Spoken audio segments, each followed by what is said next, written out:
Greetings, everybody. We're just waiting for everybody to file on in. Looks like we're getting a pretty good amount of people joining.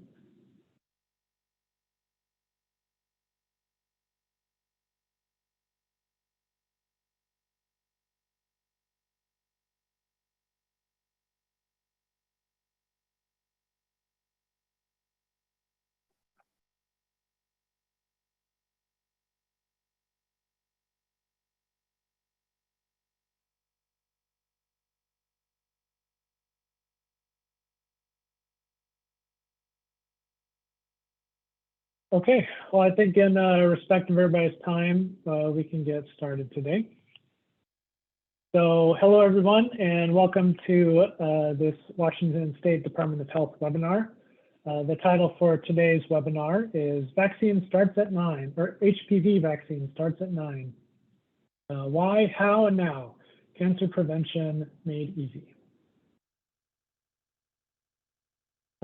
So for those of you who don't know me, I'm Phil Wilchis. I'm a school and child care immunization health educator for the Department of Health, and I will be the facilitator today.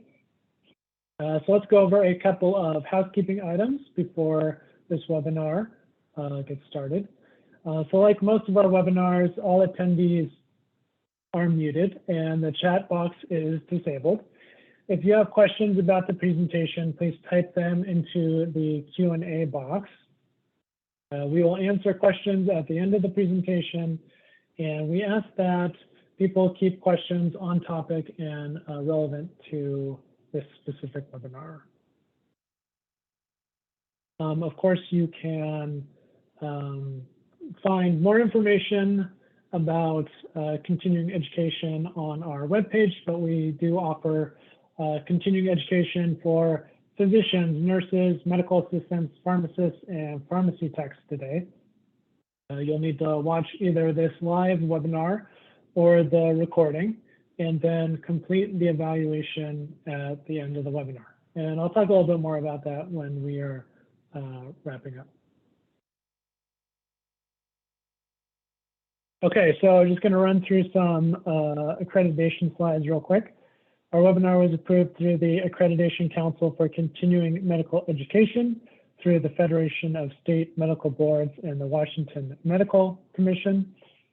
This webinar is approved for 1 AMA PRA Category 1 credit. On this next slide here, our webinar is also approved by the Montana Nurses Association for Nursing Continuing Professional Development of 1 contact hour. And the American Association of Medical Assistants likewise has approved this webinar for 1 continuing education credit, and the State Pharmacy Association has approved this webinar for 1 hour of continuing pharmacy education. Moving on to disclosures, none of the planners or speakers of this webinar have any relevant financial relationships with any commercial interests pertaining to this activity. The learning objectives today for this webinar are as follows. Describe HPV-related cancers and HPV vaccination rates in Washington and in the United States. Identify at least 3 benefits of starting HPV vaccination at age 9. And discuss clinic strategies to support workflows for HPV vaccination starting at age 9. We have a variety of wonderful presenters today. We have Kathy Bay, the Department of Health Clinical Quality and School Section Manager. Sherry Zorn, an MD and American Academy of Pediatrics Fellow, who is a part of the Washington HPV-Free Task Force.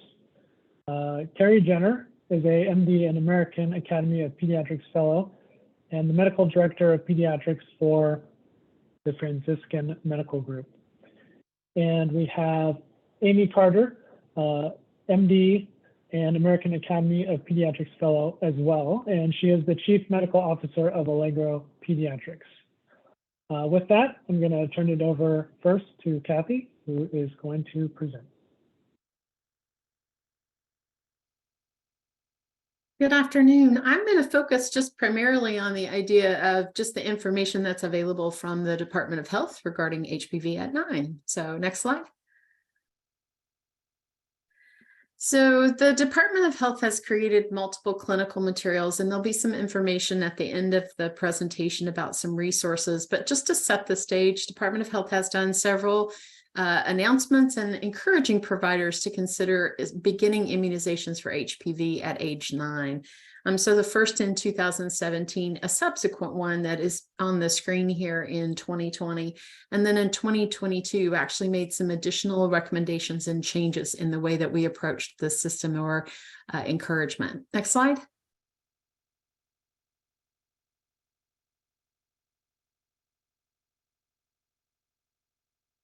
So the HPV at 9 initiative, as it's defined, is in the summer of last year, our Washington State Vaccine Advisory Committee requested that we review and assess based on what the national standards were. There was a presentation to the VAC, and they actually asked the Department of Health for that move forward to make it be a stronger recommendation to providers in Washington State who were administering vaccines to be able to do that a little bit earlier and ensure that providers were aware of that initiative and the ability to be able to begin at 9. And so one of the things that was done was beginning in January of 2023, so a little earlier this year, our Washington State Immunization Information System, the IIS, began prompting for the first dose of the HPV vaccine to be given at age 9. Previously, it had been at the 11 to 13, and that is still a time if a child has not begun vaccination at age 9, but really to ensure that providers were aware that we do, and it is allowed under the ACIP guidance. Research has shown that starting at age 9, it has a positive impact on completion and immunity, which will be talked about a lot today. Next slide. So a question for you.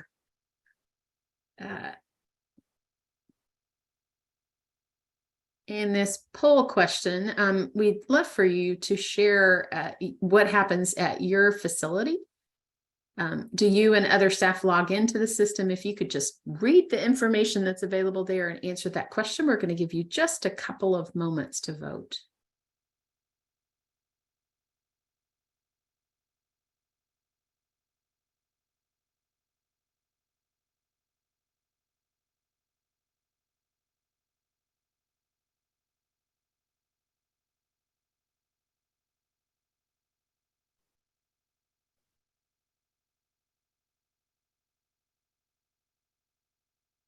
Hey, Phil, can you give us an update on the poll?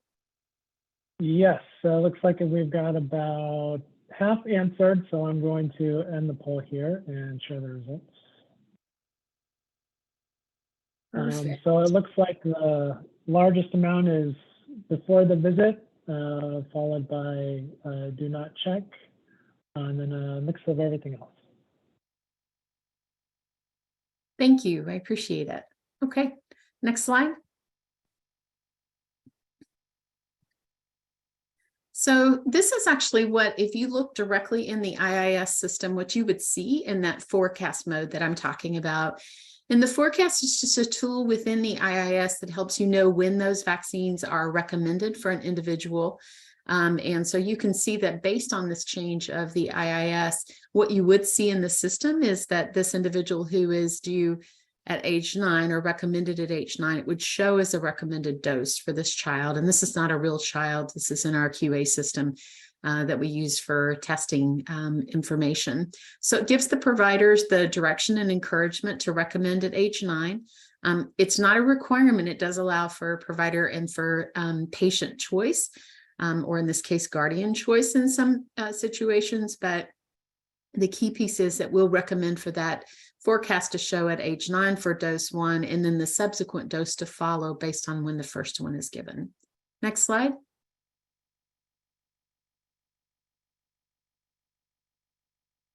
We're going to pop up a poll question for this one as well, and just ask you to tell us how you know that a child, again, if your EHR is using, sometimes some organizations, the EHR, the electronic health record, actually will pull the information directly from the IIS, and it's a two-way feed. Sometimes it's done as an independent. And you did give us some information before, but we're just trying to understand the impact of this change in our IIS system as we keep moving forward with these recommendations.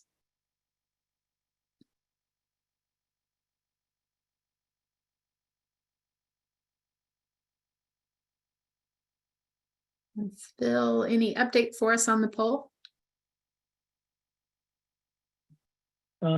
People are still answering and trickling in, but it looks like we're about half again. So I will end the poll here and share the results.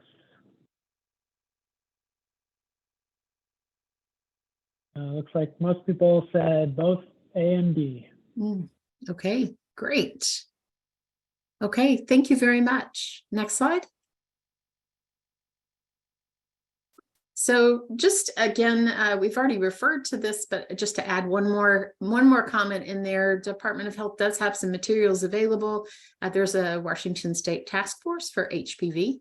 And I think for us, the key is we really want to encourage providers to move forward with that recommendation or allowance at any rate for children to be able to be vaccinated at age 9 to increase completion of the series. With that, I will hand off to Sherry. Thank you very much. I'm really pleased to be here. My name is Dr. Sherry Zorn. I'm a pediatrician with more than 30 years of patient care experience, and now I work exclusively as a quality improvement coach. So HPV vaccine truly starts at age 9. It's a simple, successful, and sustainable approach to making cancer prevention easy. Next slide.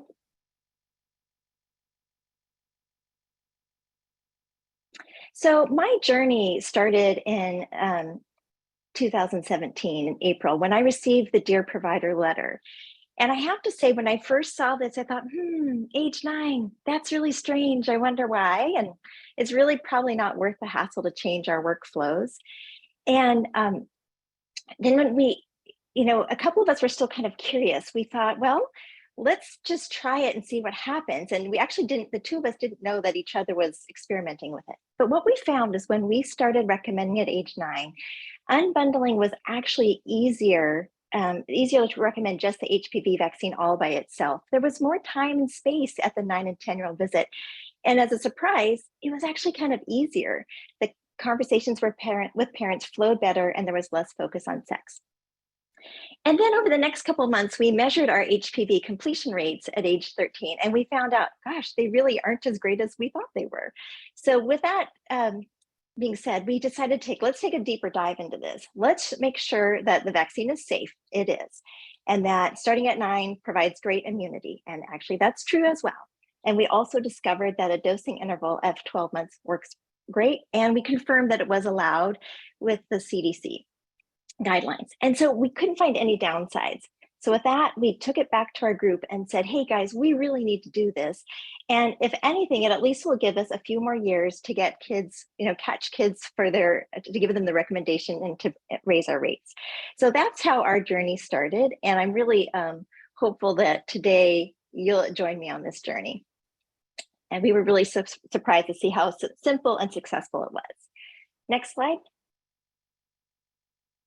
So first, it's really important to understand a little bit about HPV cancers. In the United States, there's over 37,000 cases of HPV cancers every year in men and women, and an additional 200,000 cases of cervical precancers. HPV infections are usually acquired in the teen and young adult years, and although most infections fortunately resolve spontaneously, persistent HPV infection can cause precancers and cancers years and decades later. And it's really important to know that HPV infection does not require sexual activity. It can be transmitted simply by skin-to-skin contact. While cervical cancer is probably the most widely recognized of the HPV cancers, oropharyngeal cancers, those occurring in the throat and the back of the mouth, are now more common than cervical cancers. And 4 out of 5 of these cases occur in men, and the rates are rising. This is really concerning. Next slide. Fortunately, the HPV vaccine is a powerful tool to prevent HPV infections and HPV cancers. It's not a new vaccine anymore, and it's been proven safe with over 15 years of safety data and ongoing robust monitoring system. The immunity induced by the vaccine is very long-lasting. It doesn't wear off, and there's no indication that a booster dose will be needed. And most importantly, the HPV vaccine is effective. It's estimated that our current 9-valent HPV vaccine used in the United States can prevent over 90% of future HPV cancers. We also know that the vaccine works best when completed by age 13. And this is for a couple of reasons. First, there's better immunity and higher titers before age 13. It's also really important to get the vaccine before any exposure, and it provides the best protection against future cancers when given at that younger age. Next slide. Several studies have shown that HPV vaccine provides protection against HPV infection, genital warts, and precancers. But because HPV cancers take years or decades to develop, it really takes some time to be able to prove that it prevents cancer. And so it was so exciting when this study was published from England in 2021. It was one of the first studies to show a reduction in cervical cancer incidence. So in England, age 12 to 13 was the standard age for vaccination using the bivalent vaccine that protected against 2 serotypes. This registry-based study found that vaccination worked better at younger ages. And when girls were vaccinated at 12 to 13, there was a 97% reduction in cervical precancers and an 87% reduction in cervical cancers. Waiting just a few years to vaccinate reduced the effectiveness remarkably. So younger is better. Now, we don't know if vaccinating at age 9 to 10 will be clinically superior to this since it wasn't studied. But what we do know that it's really important to get vaccinated by age 13. Next slide.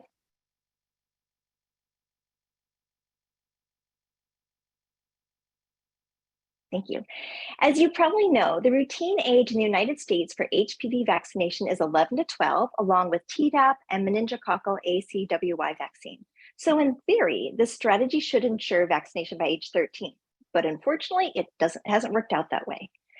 This map of Washington counties shows the up-to-date rates by the 13th birthday for 2022. And it's based on data from the Washington State Immunization Information System, or WAIS.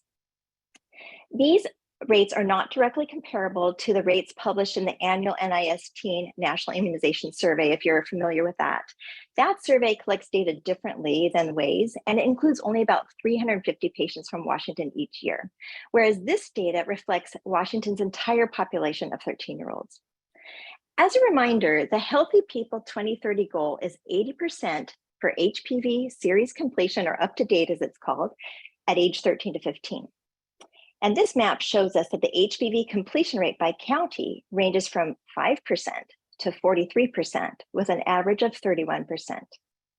You can check how your county is doing. The lighter blue indicates lower rates, and the darker blue indicates higher rates of on-time completion. As you can see, we are falling far short of the Healthy People goal. We can do better, and we need to do better if we're serious about protecting our children from HPV cancers. Next slide. So a frequent question that I hear is, does forecasting at age 9 comply with the CDC ACIP recommendations? And the answer is absolutely yes. The current CDC ACIP recommendations for HPV are as follows. Children and adults aged 9 through 26 years. HPV vaccination is routinely recommended at age 11 or 12 years. Vaccination can be given starting at age 9 years. In Washington State, the recent change in the WAIS forecast to age 9 just emphasizes this last sentence. Vaccination can be given starting at age 9 years. It gives providers direction and encouragement to recommend at age 9. And as Kathy Bay mentioned, it's not a requirement. It still allows for parent and provider choice. And most importantly, starting at age 9 is considered best practice by the American Academy of Pediatrics since actually 2018, the American Cancer Society, and the National HPV Vaccination Roundtable. Next slide. So let's dive deeper into why we should be recommending HPV vaccine at age 9, kind of the science behind age 9. So first of all, it induces a very robust immunity. The highest titers occur when kids are vaccinated between the ages of 9 and 12. And as I mentioned, it results in easier conversations with a focus on cancer prevention instead of sex. Immunizing at 9 allows for fewer shots per visit, and this is really preferred by a lot of parents and kids. They'd like to space out their shots so they don't have to get all 3 at the adolescent bundle at age 11 to 12. And by starting at age 9, there's a full 4 years to get both doses completed by age 13. This is really great for parents or patients who might be hesitant or need more time to learn about the vaccine. And also, it helps during disruptions in care like we've experienced during the pandemic. And finally, starting at age 9 results in higher completion rates, which means more cancers will be prevented. Next slide. So here's the HPV vaccine dosing schedule. It's the same for all genders. On-time dosing is 2 doses between ages 9 and 12. Doses can be separated 6 to 12 months apart. If vaccination is started after the 15th birthday, 3 doses are required. And individuals ages 27 to 45 can also be vaccinated, but it's not routinely recommended due to the low benefit at this age. Here's a quick tip. With the younger age group of 9 to 12, many clinics adopt a 12-month dosing interval, which can really streamline workflows. It actually leads to higher titers when we review those studies, and it allows the parents to skip the shot-only visit at 6 months. Parents are happy about this, and the staff is happy. And one other note that for all age ranges, if there's a extension of the dosing interval beyond the recommended interval, there's no need to restart the series. Just pick up where you left off. Next slide. So the literature on the benefits of starting at age 9 has really grown over the last few years. Here are a couple of my favorite articles, and I'll talk about each of or some of these throughout the next few slides. But I recommend checking out the special edition of Human Vaccines and Immunotherapeutics, which contains a growing collection of articles about starting at age 9. And the link is provided here. Next slide. So one of the major benefits is that providers have a positive experience when they recommend before age 11. In this study, they interviewed providers in Boston about their experiences recommending before age 11. And the general sentiment was, it was easier than I thought. The providers uniformly reported high parental acceptance, reduced concerns related to sexual activity, and they highlighted the benefits of fewer shots per visit and more opportunities to complete the series. So while changing your workflows might be hard, if the result is easier, it's a reward for change. So this is a win-win for providers and staff. So keep that in mind. Next slide. And you won't be alone in recommending HPV at age 9. These are graphs from 2 national surveys conducted in 2021 and 2022. The orange graph on the left shows that 69% of primary care providers that were surveyed were currently or willing to recommend at age 9. And the blue graph on the right shows that 65% of the surveyed FQHC providers were already strongly recommending at age 9 to 10. Next slide. And we talked about the higher rates of on-time completion. So this study is from 2 FQHCs in Boston, and it showed higher rates of on-time completion once they started recommending, and they recommended at age 10. The 2 graphs on the left showed initiation rates rising at age 10 and age 11 to 12. And the 2 graphs on the right show completion rates rising at 11 to 12 and by the 13th birthday. They reached a remarkable 88% by the 13th birthday and surpassed the Healthy People 2030 goal. And this study actually does span the pandemic as well. Next. And here's another study that looked at national claims data.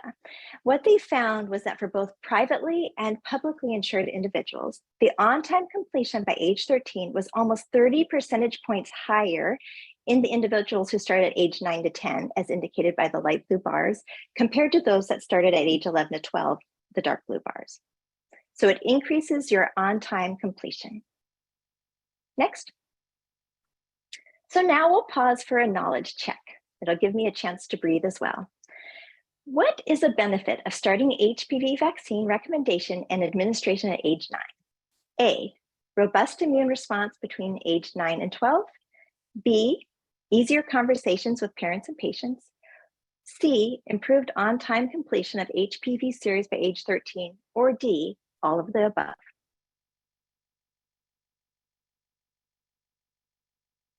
And the answer is D, all of the above. Next slide. So let's get back to the story I was telling you at the beginning. So these 2 pediatric clinics from King County embarked on quality improvement projects to start HPV at age 9. Clinic A started in 2018 with 10 pediatricians, about a year after that first Dear Provider letter. Our aim was to see if we could replicate the successful quality improvement project at another clinic, and due to the pressure of the pandemic, there was a definite emphasis on streamlining interventions to ensure maximum success with the minimum of effort. So Clinic B was recruited. It's a much larger clinic with 85 providers, and they started the QI project in 2021 during the midst of the pandemic. Next. There were multiple interventions which were easy to implement and resulted in streamlined workflows, and I'll share examples of these over the next several slides. We found that there was high acceptance, and it resulted in remarkable increases in HPV vaccination rates between ages 9 and 12, and most importantly, more kids were protected from HPV cancers. Next. I mentioned high acceptance by both providers and parents. We measured this by looking at the 9 and 10-year well-child visits over the course of a year, beginning in 2021. The majority of patients received the HPV vaccine on the same day as the 9-year and 10-year well-child visit. At Clinic A, the rate was 85 to 86%. But remember, they'd already been doing this since 2018, so they had had a lot of experience. At Clinic B, in the first year of the project, the rate was 68 to 70%. This is remarkable. And these statistics mean that the providers and staff were recommending at age 9, and the parents were saying yes, and the kids were getting vaccinated.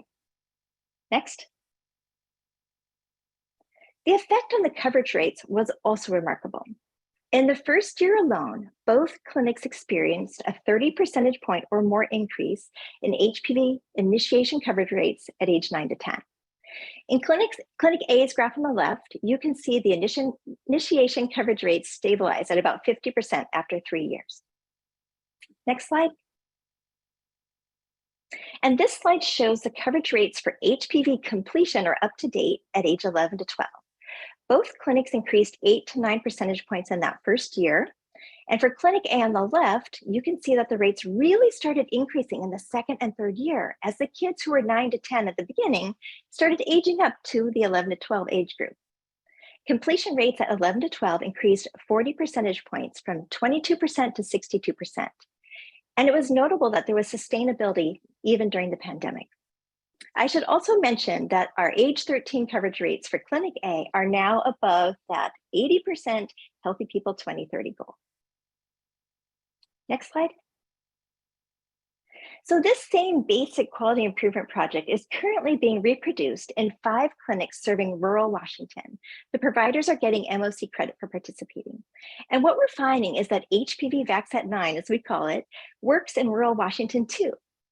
When surveyed at the beginning, although only about 20% were recommending at age 9 to 10, 88% of the providers indicated that they were somewhat or more willing to recommend at age 9.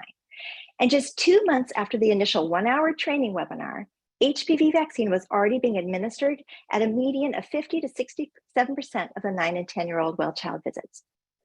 And the HPV initiation coverage rates at 9 to 10 were already increasing by a median of 7 percentage points. And this, the first training was actually March 1st, just to keep it in perspective.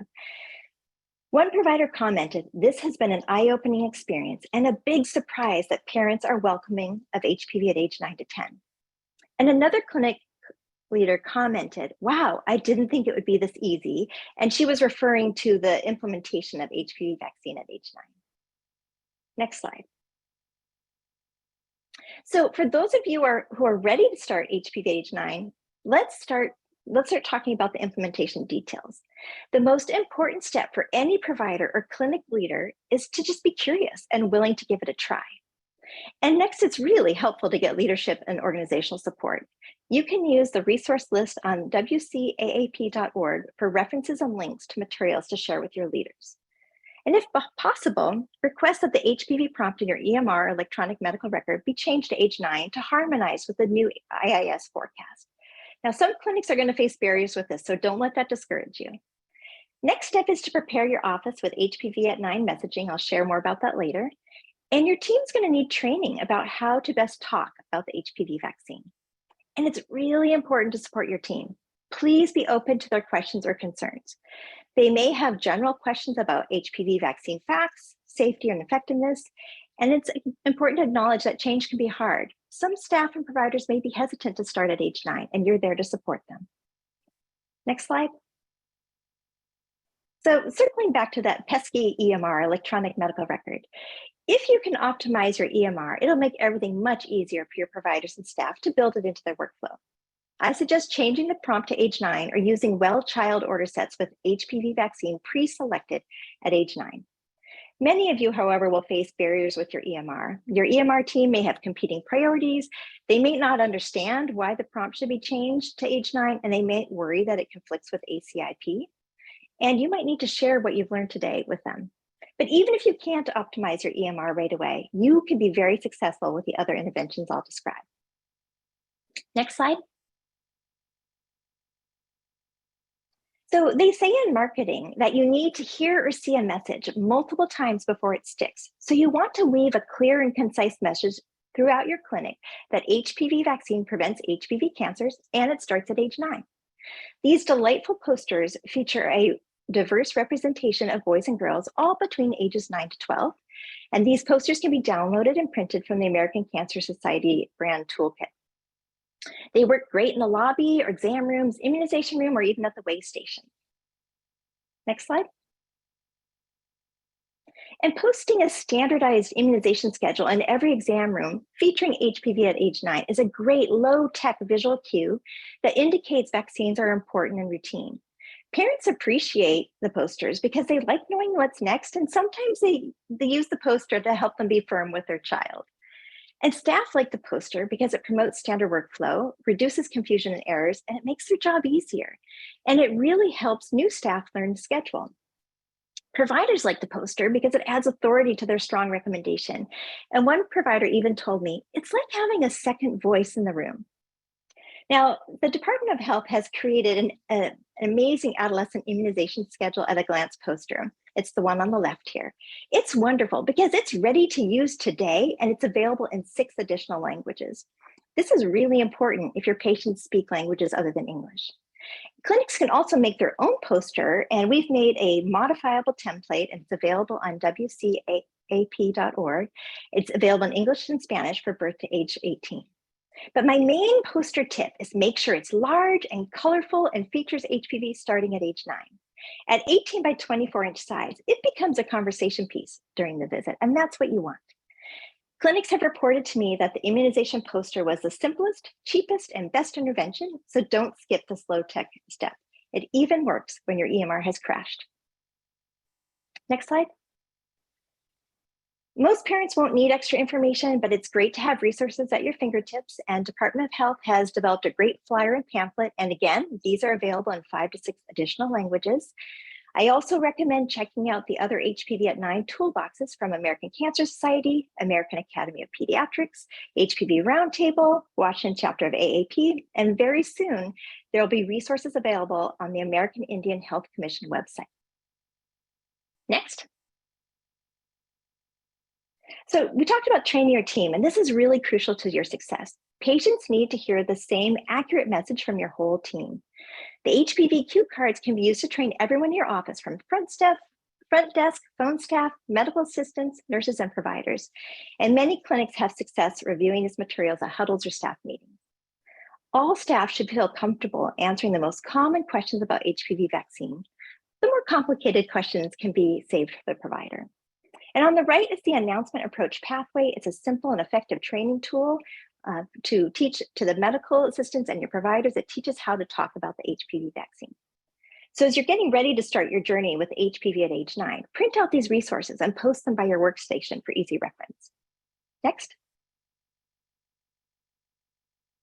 So I'm going to conclude my section with a mini training on how to recommend it at age 9. So listen up.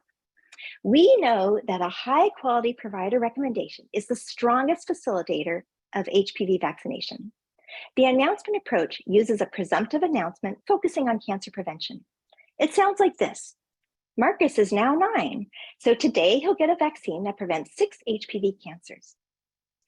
And if a parent is hesitant, connect with them, ask for their main concern. Don't be afraid of their questions. Most questions can be answered quite simply with a sentence or two. And please don't data dump or overwhelm the parent with facts. I personally have been guilty of data dumping, and I can report that it doesn't work very well. So this training tool identifies the most common HPV vaccine concerns and the best ways to address them using research-tested messages. It's going to be really important to know this information. If a parent declines the vaccine, that's okay. Make a plan to recommend again the next year. Things change for parents, and research tells us that 70% of parents who initially decline HPV eventually say yes.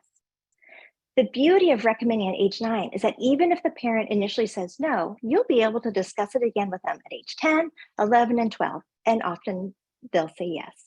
And you won't miss the chance to protect them from HPV cancers. Next slide.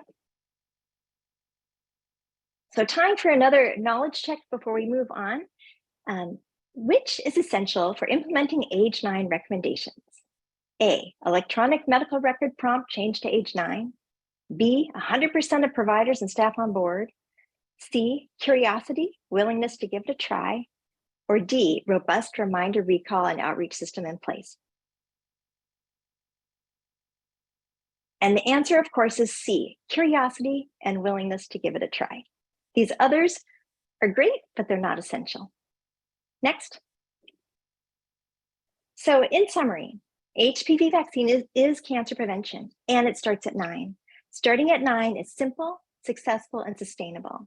I invite you to give it a try with your very next 9-year-old patient. And with that, I'll turn it over to Dr. Jenner, our next presenter. Thank you. Hi, thank you, Dr. Zorn. That was great. So I'm going to just talk briefly about how we implemented HPV at 9 in our clinic. I'm medical director for our Franciscan Medical Group. Next slide. So I joined the HPV task force in Washington about 2 years ago, and I heard other providers were giving HPV at 9. I'd heard about it, but didn't really feel compelled to change. Didn't see a need to change from the 11-year-old bundle. But as I got more and more information about the benefits of starting HPV at 9, I decided to give it a try on just one patient, just like Dr. Zorn said. And I don't like change, so it was a little difficult, but I tried it, and I still can remember the 9-year-old girl who I recommended HPV at 9, and the mother and child said yes. I thought, okay, I can do this. So I kept offering it at their 9 and 10-year-old checkups, and it became easier and easier. And now I have no hesitancy about offering it at 9. Next slide. So with my success, I asked the other 3 pediatricians in my clinic to start recommending the HPV vaccine at 9. 2 out of 3 of them embraced it quickly. They're like, all right, we'll give it a try. The other one took a little time, but they're doing it now. And we all found it was easier to recommend at age 9 rather than at 11, just having that one vaccine to talk about. And we all found there were fewer questions and conversations about sex when recommending at age 9 and 10. We were really presenting HPV as a cancer prevention vaccine with great efficacy and safety data behind it. Next slide.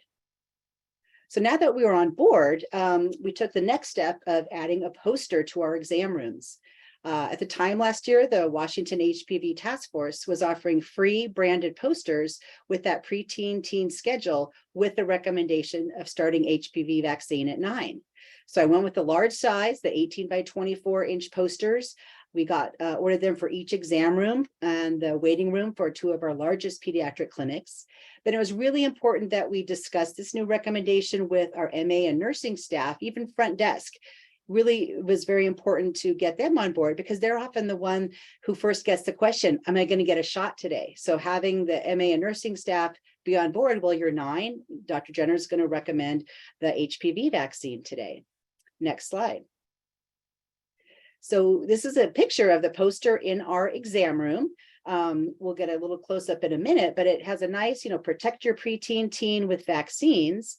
Go ahead to the next slide, and you can still download these pictures from the National HPV Roundtable website. So this has vaccines from age 9 through 16 with the yearly flu included. And then next slide, here's the meat of it. Having at age 9 or 10, you start with HPV dose 1. You can do it at 11 or 12 if you haven't done it, but that's the meat of it. And we really found that this poster speaks for itself. Next slide.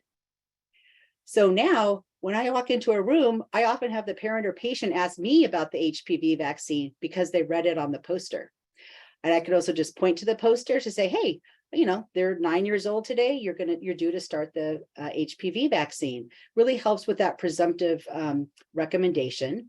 It also adds authority to my recommendation. And we've also found it helps parents stay firm in getting a vaccine that day. We all know kids don't enjoy getting shots, so they will try to negotiate their way out of it. But for the parent, they can say, well, look, honey, it's on the poster. You're due for the vaccine today. And it also helps prepare my patients to get the HPV vaccine at 9, because after their kindergarten shots, they always want to know, when is the next vaccine? And I can say, well, look on the posters when you're 9 years old, besides the yearly flu.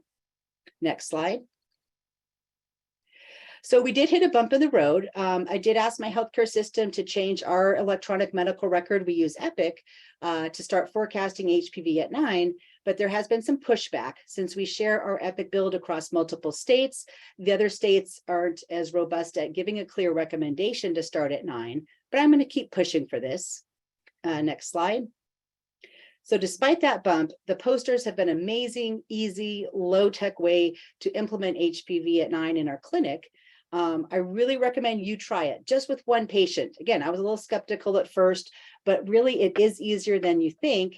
And the ultimate goal is to get better cancer protection for our patients. And starting HPV at 9 is going to lead to more adolescents being complete with the 2-dose series by 13 and better cancer protection. So now I'm going to hand it over to Dr. Amy Carter, who's going to talk about how she implemented HPV at 9 in her large pediatric group. Thank you, Dr. Jenner.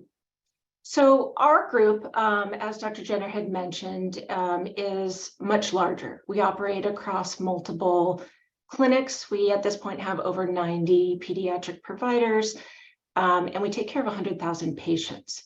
Next slide. That means we were able to create more of a formal quality improvement project. From those, we were able to take advantage of the Washington chapter of the AAP and the state DOH program that allowed us to offer MOC credit to the providers. From that project, I'm going to review the 6 tips that really led to success for us. The first is, as both Dr. Zorn and Dr. Jenner have mentioned, it's very important to touch all of the staff who interact with patients. Like Dr. Zorn had recommended, we created clear and simple goals. We took more time up front to educate because since we're so large, we really wanted to standardize the communication.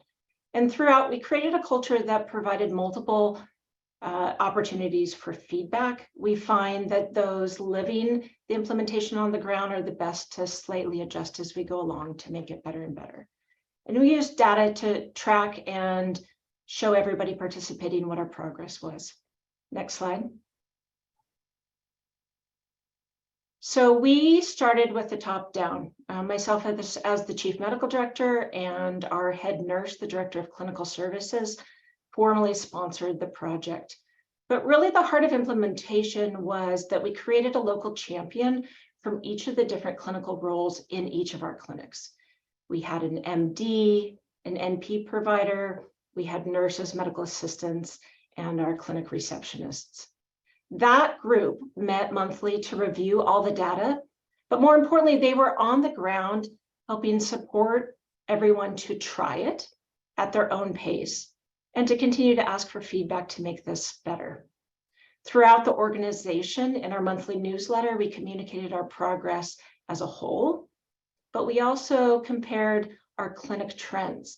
This allowed us to identify early some of the best practices and share those across our different clinics. Next slide. Again, keep it simple. Patients have a lot on their list of questions. Providers and all the clinical staff have a ton of things to get through. We did not want this to feel a burden. We wanted it to feel like we were helping streamline and make everyone's day easier. So our implementation was offer HPV vaccine to all patients starting at the 9-year-old checkup. We really drilled home the why. It's changing the conversation to why this was invented. It's to prevent cancer. And as you've seen, we really found that parents and even kids have gotten behind that. Like Dr. Jenner, for some of the first patients that I tried it with myself, I found, interestingly, those who had older kids, the mom or the dad would be a little bit nervous. And the 9-year-old would turn to them and say, "Mom, I don't want cancer. Please, can I have the shot?" For anyone in clinical care, it is rare to get a kid to ask for a shot. So that was very powerful. We didn't want each of our 350 staff members to figure this out themselves. So again, as recommended, we standardized workflows. Next slide. We were fortunate to be able to update our EMR to prompt HPV vaccines starting at 9. And during the 6 months of our quality improvement project, we found that one of the barriers was it was hard to figure out in our EMR and compare it to the state registry. That question that Kathy asked everybody at the beginning, it took a lot of time to log into the system. So we had very low compliance. So out of that, we ended up implementing the bidirectional connection. Now, before a clinic starts with the click of a button, we can see if kids have gotten HPV at any site throughout the state of Washington. This allowed us to really make it standard of care that all medical assistants should prep all patients before the day starts. We really emphasize not just the well care, but we prep vaccine opportunities even for the sick visits, especially for this preteen and adolescent age group. They don't come in as often as the little kids. So while we also recommend the first dose at 9, and we recommend the second dose at the 10-year-old checkup, we do have our EMR able to flag that if it's been more than 6 months and they're in for another reason, an injury or a mild illness, it's safe, and we want to offer that opportunity as well. Fortunately, we built into our culture the care team huddles at the beginning of the day. So this allowed us to really customize between the provider, the medical assistant, the nurse, how we wanted to approach specific patients. Next slide.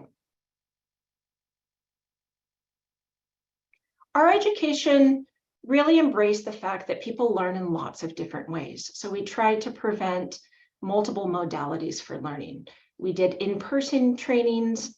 We videotaped this and put it on our secure intranet so that those with busy lives who prefer to do this in their own time could do asynchronous learning. We incorporated both audio and visual options for learning. And as Dr. Zorn pointed out, one of the most important things was that over the 6-month project, we really just reiterated that main message. Give the vaccine at 9, it's safe, it's effective. We tried hard to create a culture that it's very safe to ask any question. And as Dr. Zorn pointed out, we knew this before, but it was really powerful to live through, that of course, we're all humans. Vaccine hesitancy exists, not only among our patients, but among staff. So we took the time before we started talking to our patients to really answer all the staff questions. The friend of a friend who had scared them, or they'd read something on the internet. And we really just worked through what science shows at this point in time. We did the old medical school model of see one, do one, teach one. So again, gave people opportunities to participate and or lead at their comfort level. And really the most important intervention was that we had people who believed in this change at the ground level that is available to anyone participating on any given day. Next slide. We targeted our message, although it was the same message, we presented it differently to different stockholder groups.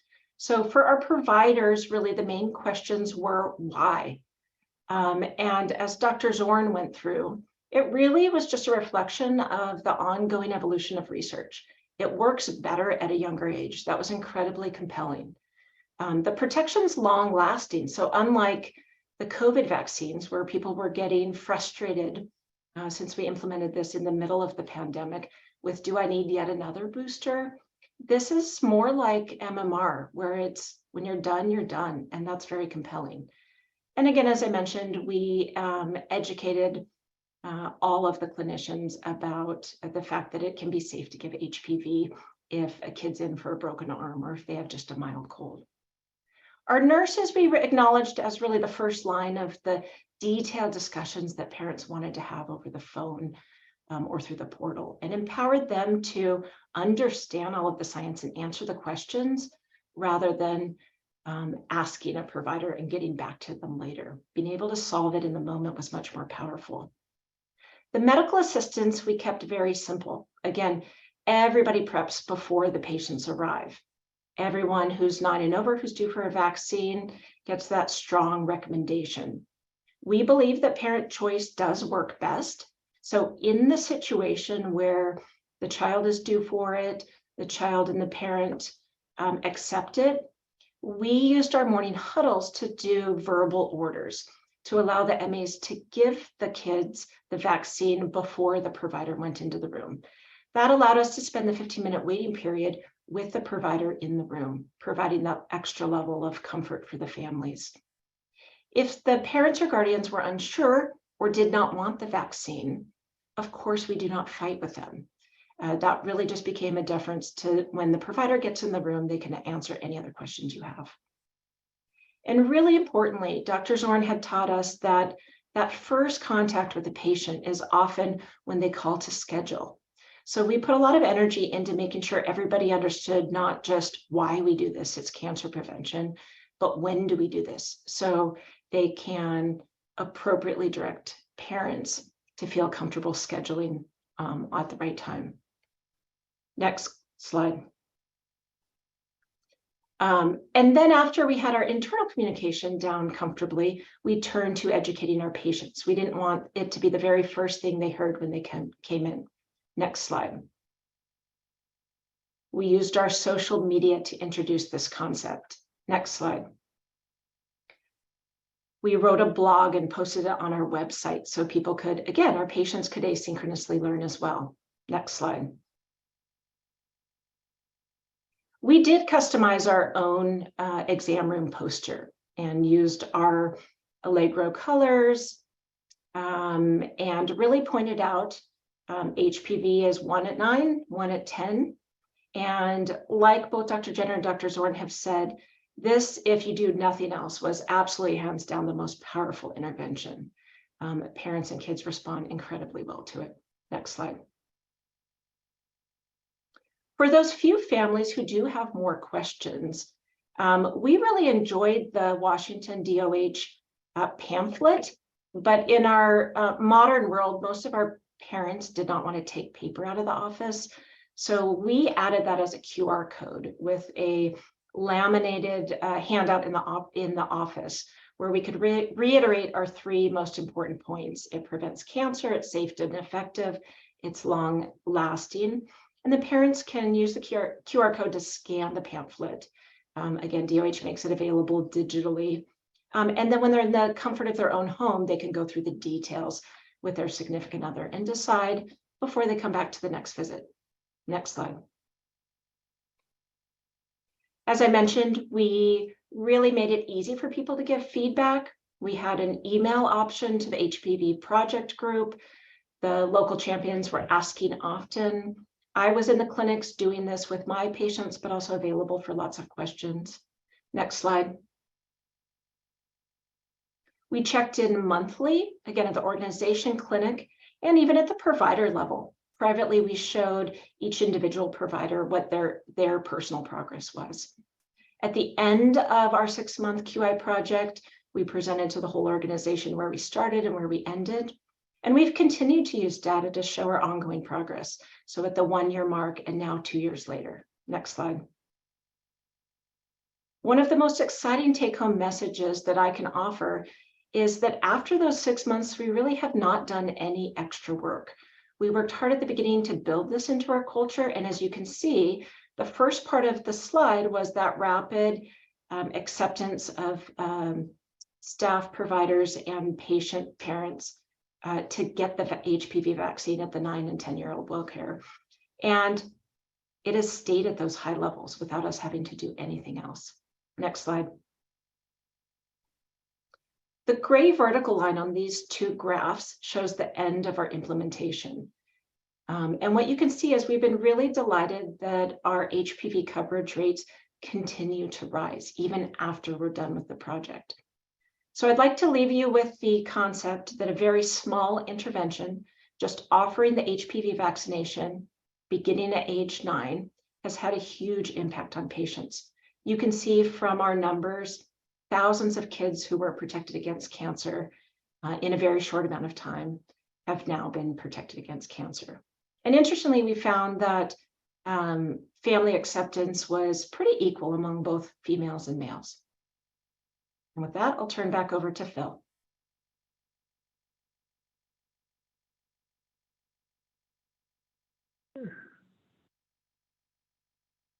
Thank you. Those were really awesome presentations. So I did want to mention on our slides here, we have some additional resources. So we've got, of course, our Office of Immunization has a page with a variety of immunization materials and resources. We do have our school and childcare immunization page as well, which does highlight some HPV materials. We've got our IQIP page, Immunization Quality Improvement for Providers.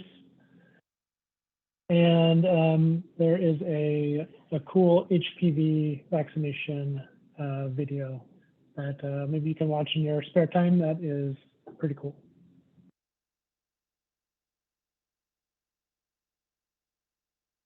Okay, so before we get to questions, or I should say, if you have any questions, now's a great time to put them in the questions and answer panel.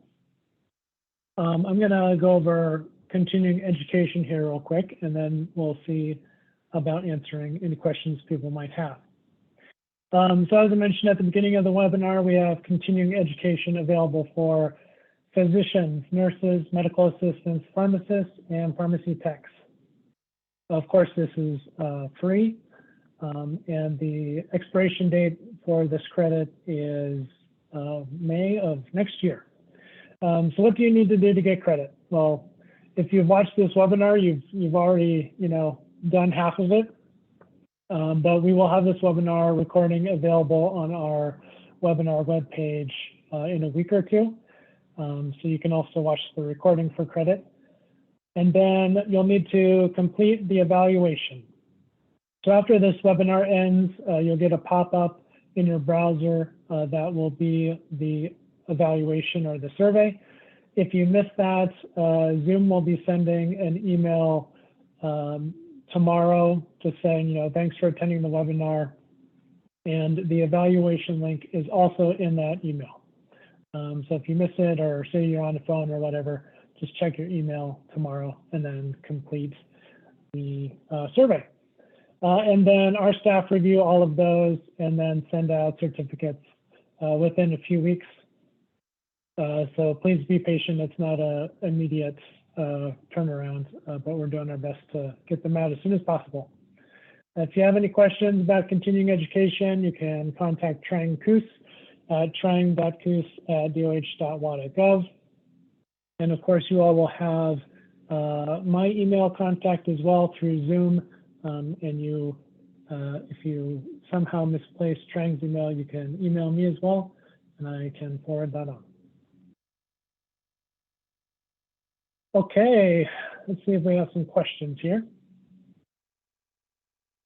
Okay, sweet. So the first question here is for Dr. Carter. How did patients respond to, or did they respond to, the social media education around HPV at 9? Well, I'm happy to report that actually it was all very positive. Those who didn't know about this before began to ask questions, and it really just was an opportunity to open the dialogue.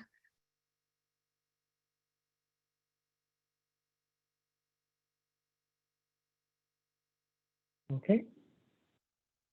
This next question from Kenneth Hill. The provider from Allegro indicated they gave staff verbal orders to give vaccines. Oh, sorry.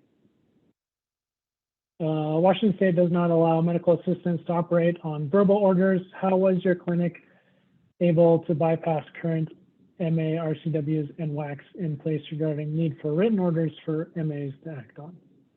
Thank you so much for catching that. Verbal, it wasn't a true verbal order. We have both standing orders, and the providers enter the electronic order into the chart as well. What I meant to say was that in the huddles, it was verbally reminded during the change that they are allowed to do that at the beginning. I hope that answers the question. See this next question. Kathy, I don't know if this is a question for you or if somebody else can answer, but this person said they're interested in knowing what promotion besides letter to providers was done during the rollout of age 9 in the state registry. Could you repeat that question again? I'm sorry. Yes.